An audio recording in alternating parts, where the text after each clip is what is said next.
Okay, so um, I will talk about this, and I've been all day trying to figure out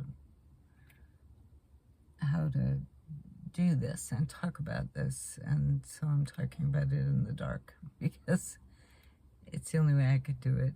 It's such a dark subject to me, so dark. Gonna explain about my biological father. And so I'm going to do it quickly to get it over with because I don't like to think about it. I found out who he was through DNA testing, and it wasn't because he was aligned with a DNA testing service. It was because one of his other children, my half-sibling, had done a DNA testing, and then I found that DNA sibling, and then I found out who my birth father was. And so this is about who he was. After I got in touch with my half-sibling, and that was all a really good experience. I find myself not even being able to look straight about this. He took the time to explain to his father, our father, that there were other siblings possibly out there through DNA, which he denied.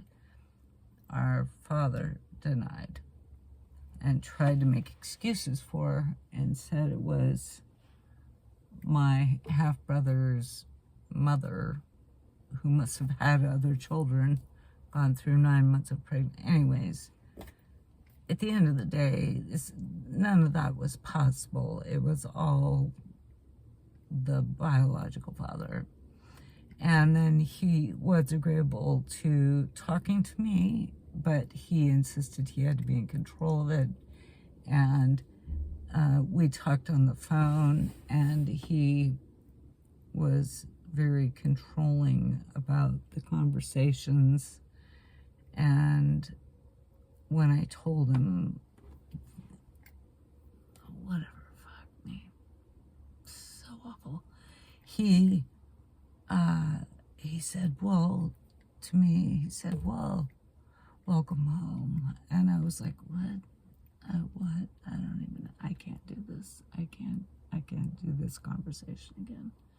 God.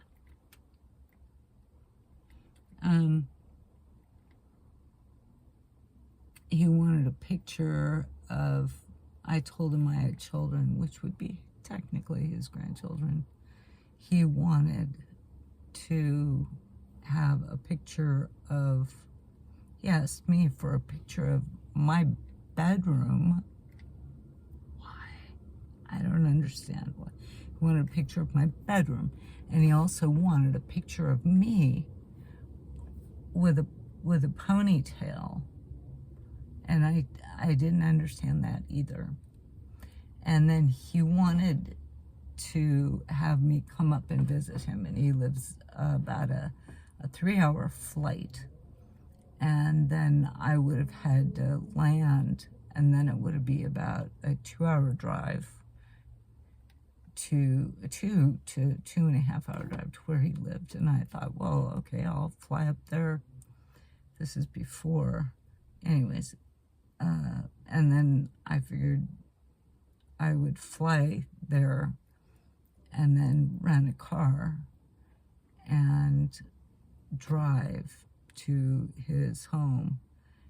And then he was not agreeable to that. He said, that's not the way we do it up here. I will pick you up at the airport, and I will drive you back to my house, and I've got my house all ready for you. Well, and he'd also told me prior to that he lived up in the mountains, and that he didn't have internet connection up there, and going back through this is just so difficult for me to replay this whole thing. He wanted me to let him pick me up at the airport, drive him 2 hours, drive him up to his house where he had prepared a room for me.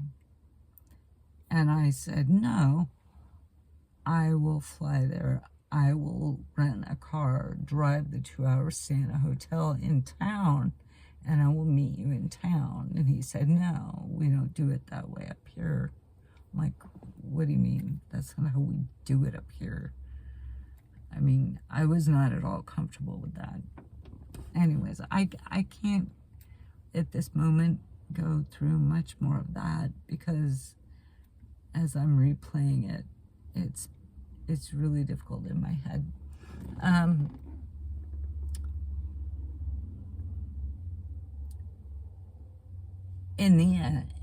At the end of that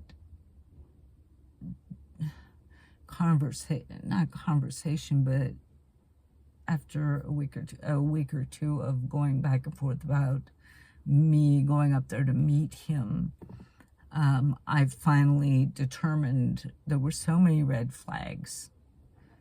You know, him saying, well, you're finally home. I'm like, what? What? What do you mean I'm finally home? Not freaking finally home. I mean, it's as though he thought I was like an orphan and I didn't have parents. But I finally canceled the trip because there were just too many red flags. I'm like, I'm going to become a statistic. He's going to take me up there and do something horrible to me.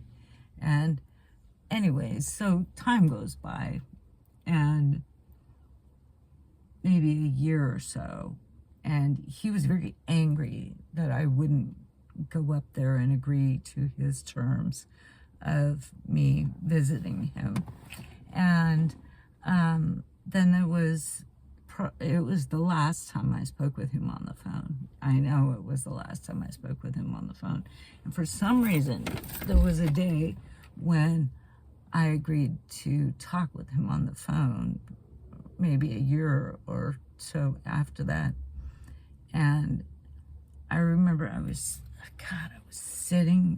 doing laundry, sitting in my car in the laundromat parking lot, and he calls me, and I answer the phone, and it's like Saturday morning, and he like intentionally is making this phone call, and for some reason he's explaining to me how he volunteers. He does this volunteer work here and there, and he's previously told me about his volunteer work, but he was never specific about it. And he tells me about how he does volunteer work, and I asked him, I said, look, tell me about your volunteer work. Where do you volunteer? He says, well, I volunteer at the prison nearby here. I'm like, at the prison? Okay, well, you know, I'm thinking, is he involved with his church? Is he involved with, who is he involved with? Trying to get that light out. Who is he involved with that he's, you know, doing volunteer work at a prison? I mean, who volunteers at a prison? What good Samaritan, you know, volunteers at a prison, unless they're like a church person, or I don't know who does that. I don't know, or a legal person, right? You're a legal person trying to get experience. I don't know. And he said, well, I volunteer helping people file for appeals and to get out and stuff like that. And I asked him specifically, I said, well, do you do you have a law degree? No, I don't have a law degree. Are you a paralegal? No, I'm not a paralegal. Well, then what exactly do you do helping these prisoners? I help, doing the legal forms, the appeals. And I said, well, tell me more about that. And what kind of people do you help?